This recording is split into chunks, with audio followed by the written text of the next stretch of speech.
In this video, I'll be showing you step by step how to set notification alert inside of MT 5. It is super easy to do. So the first thing you need to do is open up MT 5 like you usually would. Then from here, you'll need to log into your account inside of MT 5. From here, it should look something like this. Here, you'll need to go down to the button menu down here, and you need to go down to alerts down here. Once you're inside of alerts, you'll right click on it and then click create. You can also click insert on your keyboard to get this page right here called the alert editor. From here you can enable or disable the alert if you want to do that.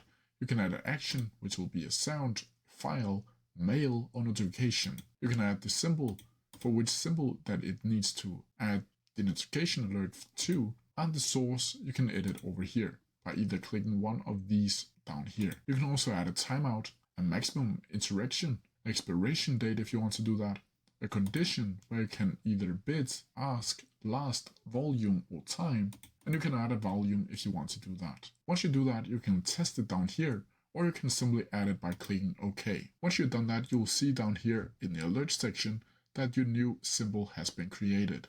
Now if you want to delete it, you'll simply right click on it and delete it or disable it down here. And that's how you do it. If you have any questions about it, please leave them down in the comments section below and I'll try my best to answer them as quickly as possible. See you.